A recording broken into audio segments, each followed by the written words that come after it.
Okay. Hello, everyone, and welcome. As Hannah said, we're here for the air toxics regulations rulemaking information session. I'm Cassandra Meyer, and I am the technical coordinator assigned to this rulemaking.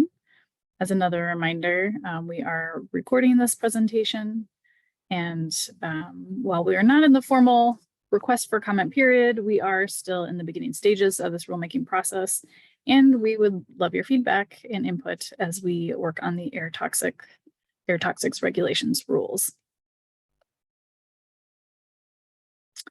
So today I will provide a brief overview of what the MPCA has been directed to do for air toxics regulations. We'll go over a summary of what is in the statute, how to stay informed, where we're at in the rulemaking process.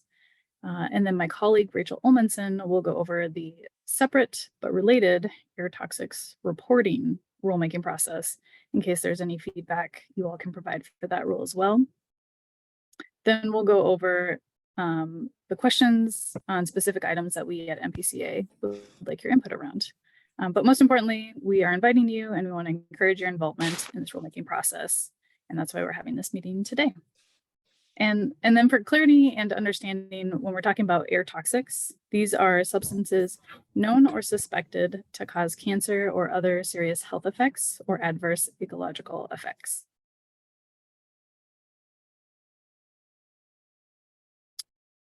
So the statute requires that the commissioner adopt rules to implement and govern regulation of facilities that emit air toxics. We have an overview of some of the details in the statute here on this slide. There were some restrictions laid out for us in the statute, and that includes that we're on a 3-year timeline. We have to get our draft rules on notice of intent to adopt by May 18th, 2026. And we're at the beginning of this process. The rules will only be applicable in the 7 counties of the metro area. It is not limited to only environmental justice areas, although the statute does mention environmental justice areas, but it applies to all of the 7 metro area counties. It does not apply or will not apply to registration option B permits. Permits are for facilities or sources that purchase or use less than 2,000 gallons of VOC containing materials on a calendar year basis. In the metro area, these are largely auto body repair shops. And then on the right side of this slide, these are things that we are directed in the statute to address at a minimum. So this sets the floor for our efforts and not the ceiling. But this includes specific air toxics, types of facilities, performance tests, monitoring of emissions, reporting requirements, record keeping, and inspection frequency. And we are also directed that the rules must reflect risks to human health and the environment, a facility's compliance record, and residents' exposure in environmental justice areas. So, and as a preview of what we're asking specifically about and asking for input on, we do have a question about this last point and how should we accomplish reflecting residents' exposure in environmental justice areas.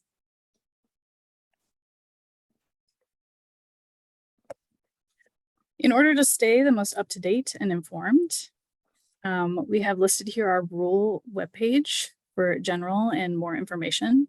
And this might be hard to remember, so you can also navigate to it from any MPCA webpage. There's a screenshot on the right, but you can see we've got drop-down menus at the top. One is called Get Engaged. That's on any web page. If you click on Get Engaged and go to Proposed Rules, you can navigate then to the Air Toxics Regulations rule. On this web page, we have links to the statute language that directs this work. We have comments that we have received during the formal request for comments period. And our contact information is there for myself and the rule coordinator, Yolanda Letness, if you have specific questions for us directly. At the bottom of this webpage, we have a sign up for an email list for rulemaking announcements. And you can see there a screenshot of what that looks like. We highly encourage you to sign up for that announcement, for that email list for announcements. You may have received notice about this meeting because you are a contact in emissions inventory, but to make sure that you don't miss anything. And if there are other people in your business or your neighborhood who should receive updates about this rulemaking, please have them sign up through that email list. There will also be another informational meeting in early 2024. It will be largely the same information that we're presenting here, but you are more than welcome to attend that meeting as well and provide feedback at that time.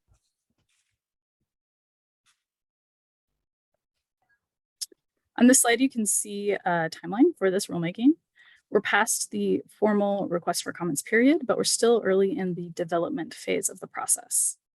And at this point, we are looking to other states for examples and determining how we will weigh different options. We're also seeking more specific information and guidance from the public. And that is why we're having this meeting now.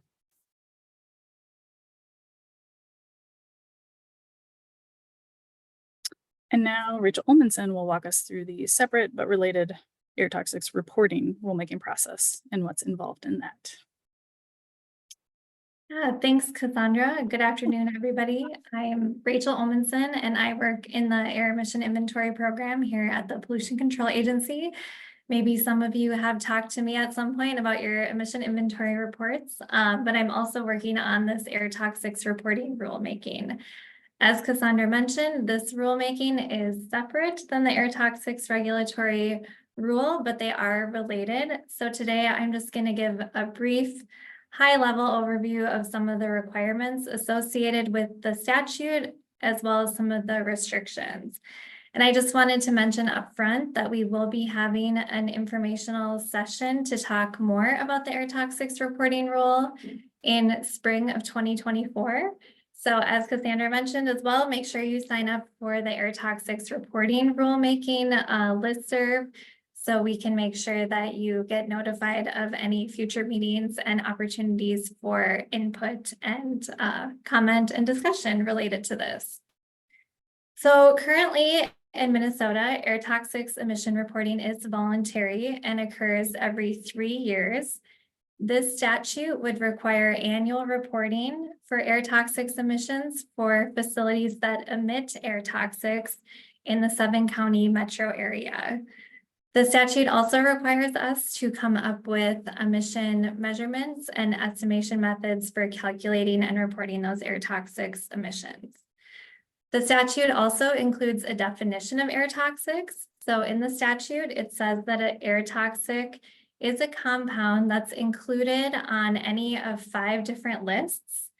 So 3 of those lists are federal Environmental Protection Agency or EPA lists, and 2 of the 5 are Minnesota lists. So first I'll talk about the federal EPA lists. So the first list that's included is the EPA's list of hazardous air pollutants, or HAPs, that are included in the Clean Air Act. The second is EPA's list of pollutants that have been assessed through the Integrated Risk Information System program. That's also known as the IRIS program, IRIS. And then the third federal list is pollutants that are included as part of the EPA's Toxics Release Inventory program. That's also known as the TRI program. Some people call it the TRI program. Some of you may be familiar with the TRI pollutant list if you are required to report to that program. So those are the 3 federal lists, and then there's 2 Minnesota lists. The first one is the Minnesota Department of Health list of pollutants that have health-based risk values associated with them. And then finally, the last Minnesota list is the Minnesota Pollution Control Agency's list of air toxics that are reported for that voluntary reporting that occurs every 3 years that I mentioned previously. There are some restrictions included in the statute. So similar to the air toxics regulatory rule that Cassandra talked about, this rule includes facilities that are located in the 7-county metro area. And then it also excludes those option B facilities. So in case you missed it, the option B facilities are those facilities that use or purchase less than 2,000 gallons of volatile organic compound or VOC containing materials each calendar year. And those are typically the auto body shops in Minnesota. This rule also has a little bit shorter timeline than the air toxics regulatory rules. So we are required to have the notice of intent to adopt this rule must be before November 26th of 2024. So a little less than a year from now. So currently we're focusing on looking at those pollutants that are included on those 5 different lists that I talked about. So we're reviewing those, doing research on those. There is overlap among the lists with those pollutants, and we would, of course, welcome any feedback or comments you have now. And like I said, we will be having another informational session in spring of 2024, where we will be talking more about this air toxics reporting rule, and there will be more opportunity for comment and discussion and feedback then. So I will hand it back over to Cassandra. Thank you. Thanks, Rachel.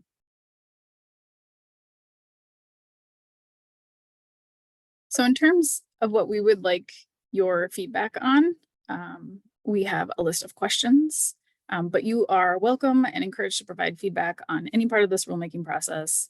But these are the specific questions that we would like to hear from you on. In any direction that you see around these things, that would be helpful for us. So we have, according to the statute, the rules must account for any exposure of residents in environmental justice areas to facilities' air toxics emissions. How do you recommend accomplishing this? What approach would be most effective to regulate air toxics in Minnesota? And some examples that we have seen in other states and that we've thought of are around type of industry, amount of individual pollutants, the risk posed by pollutants, the type of air permit held, or proximity to residential areas. But this could also be another approach that you would recommend. Should the MPCA limit or regulate air toxics where there are no health risk values established, such as with PFAS? How can the MPCA make determining compliance as simple for regulated parties as possible? Should there be a phase-in period for newly regulated parties and new reporters?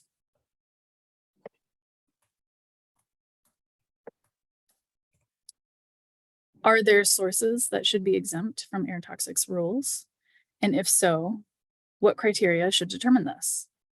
And again, some of the things we have seen are around type of industry, the amount of individual pollutants, risk posed by pollutants, the type of air permit held, proximity to residential areas, or there may be some other criteria that you recommend.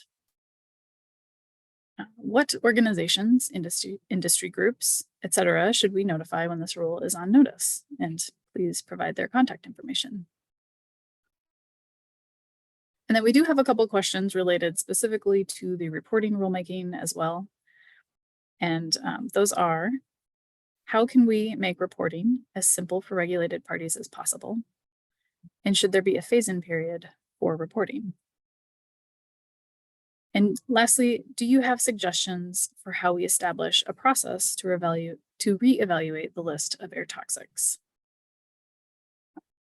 All of these questions are listed individually on our Smart Comment page, where you can, where we're asking you to provide comments and feedback.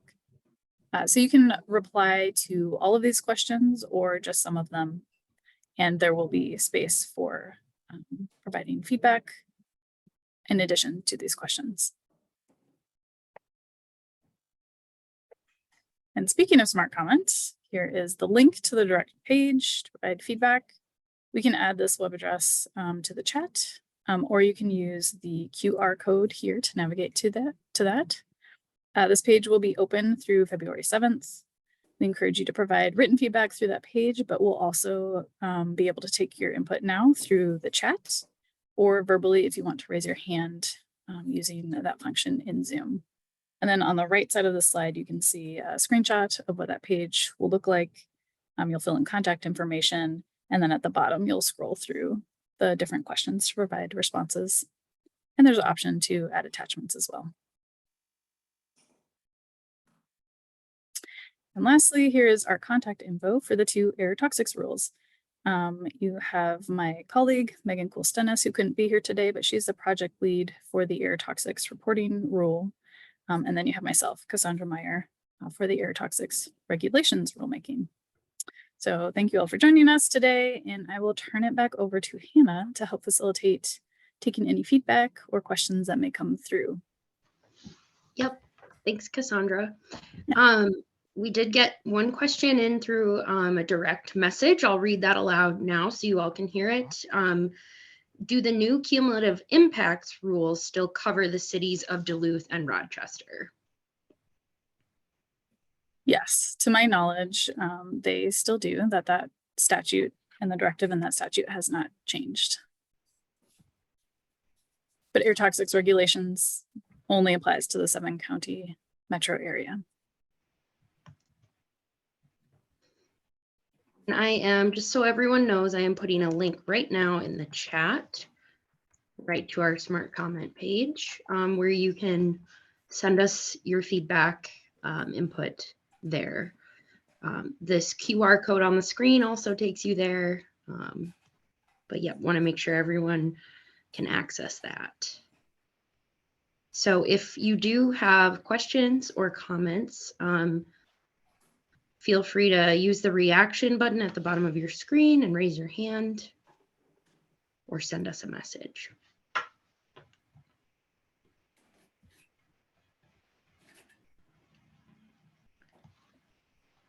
Okay, great. We have a question in through the chat. On one of the earlier slides, was there a reason why certain topics were bold in green? Yeah, that was, those are areas where there were questions around how do we do that. So one of them was, I'll scroll back to it slowly. One of them was the residents' exposure in environmental justice areas. And so we had wondered if there were more specific input that people could provide around those areas.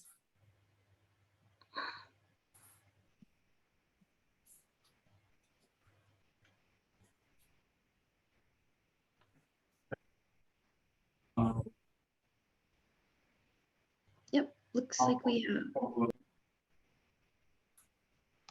I think I saw a thumbs up, but maybe that was just an agreement.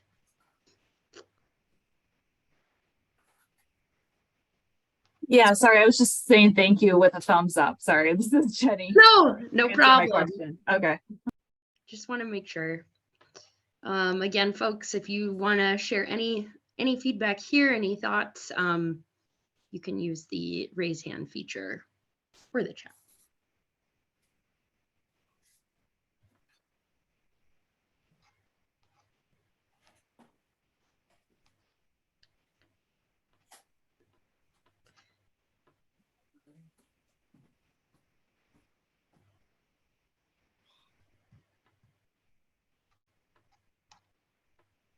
Just give it another minute here. Sometimes people need a second to think. And otherwise, again, you can always reach out to Cassandra and Megan at those emails.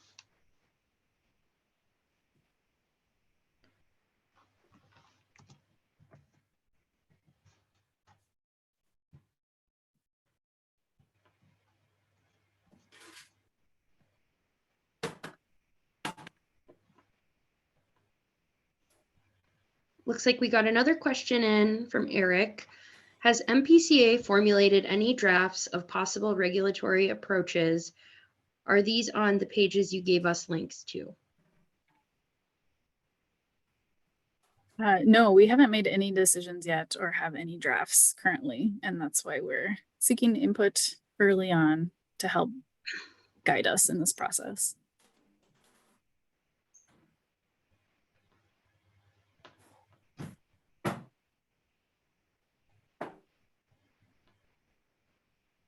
Thanks for that question, Eric. Mhm.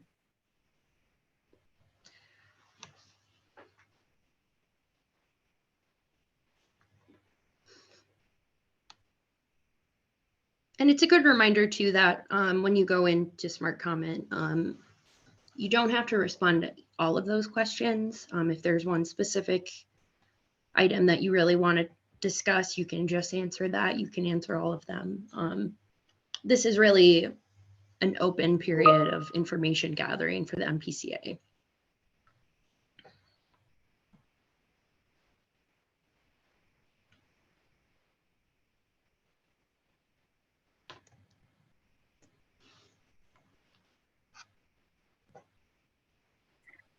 Yeah, and as a reminder, for those that maybe joined later, in response to Eric's question about have we formulated any drafts, we are looking at other states and what they have as examples to see if we should follow a similar process, and we're trying to determine how do we weigh different options once we have those. Great. Looks like we got a couple more questions in the chat. From Jenny, is consideration going to be given with the overlap of information required for facilities for this rule, along with the new federal AERR toxics reporting rule? For example, how to reduce burden on reporting for both? Rachel, do you feel like you can address that question? Yeah, I can talk a little bit. For those of you who may not know, EPA is also working on a reporting rule called the AERR. So it's the air emission reporting requirements. They're revising those right now, and they are proposing that certain facilities would be required to report air toxics emissions annually. So we are looking at that rule, we're keeping track of it. We have spent a lot of time understanding the requirements involved in that rule. It's just unclear at this time what the timeline will be with the EPA rule and when all of that will be finalized. But we definitely agree that we want to reduce the burden on facilities. We want to avoid duplicative reporting if possible. So that is something that we're really keeping track of, and we just kind of have to wait and see what happens with the EPA rule. So good question. Thank you. And also for those of you who may not be aware of this or haven't been keeping tabs on it, the EPA does have a lot of information on their website. If you just Google EPA AERR proposal, you'll be able to find a lot of fact sheets and recorded webinars and videos that EPA has put out too. And you can always feel free to give me a call too if you want to talk more about the AERR proposal. So. Great. Thanks, Rachel. We do have a couple more questions in the chat. So the next one from Kelly, you asked about regulating emissions for air toxics that do not have health benchmarks. Are you working with MDH on any health benchmarks research currently? Yes, we do have people from MDH, the Minnesota Department of Health, on the project teams. But Carrie, do you have anything more you want to add to that question? Sure, and thanks, Cassandra. I'm Carrie Palmer, and I manage our air assessment section at the Pollution Control Agency. Like Cassandra said, we do have MDH staff as part of the team, so they'll be working with us on this rule. And we do currently work with them to develop health benchmarks. We, kind of in a as-needed basis, as we have a concern around a facility, around a certain chemical, we will reach out to the health department and see if they can develop a health benchmark for that. We've done that in a few cases. So we already kind of have a precedent for working with them on developing numbers. Great. Thanks, Carrie. Next question from Chris asks, for the overall cumulative impacts review, is the MPCA considering criteria pollutants or strictly air toxics and exposure in environmental justice areas? I can take that. I'm Deepa Diavis. I'm the supervisor of Air Policy Unit, and my webcam died yesterday, so I don't have one yet. And so the answer is we are considering definitely the criteria pollutants and air toxics, and we haven't decided what it is. And then all the community conversations that, and public conversations we are having, we are asking people to suggest what they think, should be included in the cumulative impact. And so, I mean, at a minimum, it'll include air toxics and criteria pollutants. Thank you. Thanks, Deepa.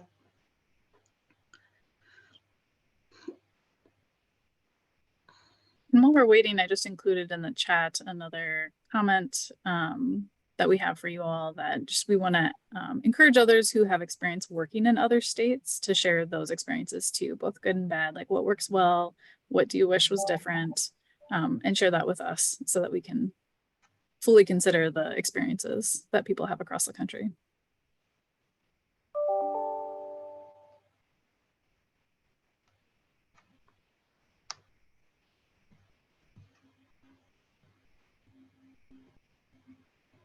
Just waiting a couple more minutes to see if any other questions percolate. Again, I really appreciate everyone making the time here to join us today.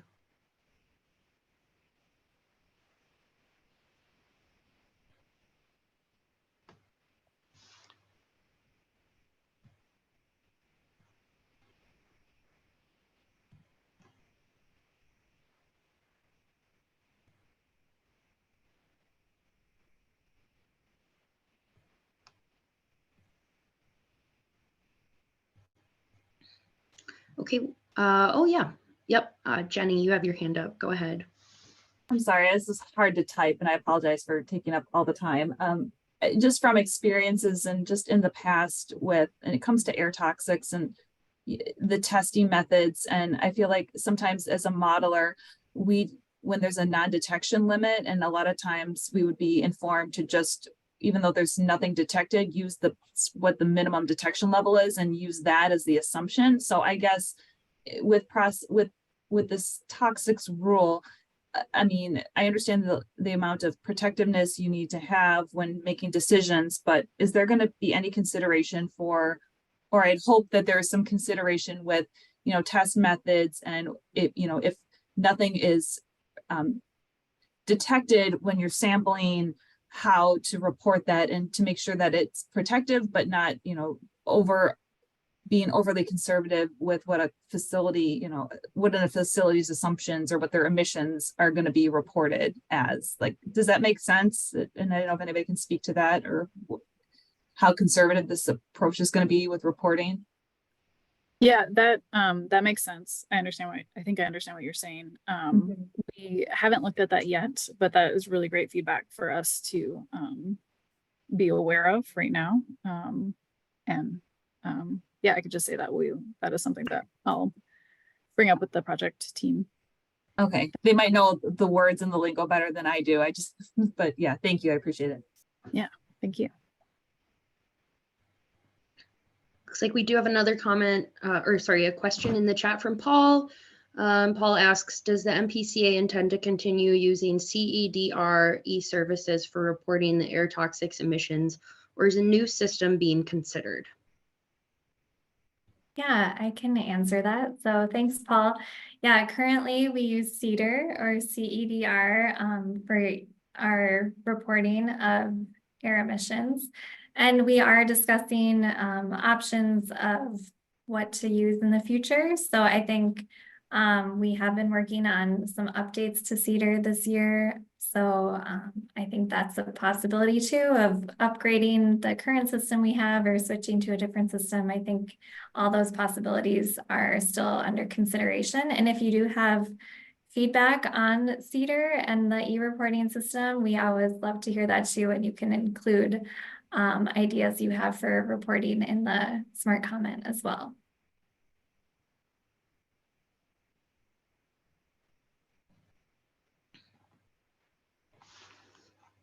Thanks for that, Rachel. And for folks who are just joining us too, I just admitted a couple people. We have worked through the entire presentation. We're just taking a couple questions now. You can submit questions through the chat, raise your hand. This meeting is also being recorded and we will post it on our YouTube so that you can view it at a later date or come back for reference, just so everyone knows. So we'll just wait here a second. Again, maybe some more questions might come to mind. Otherwise, you can always follow up.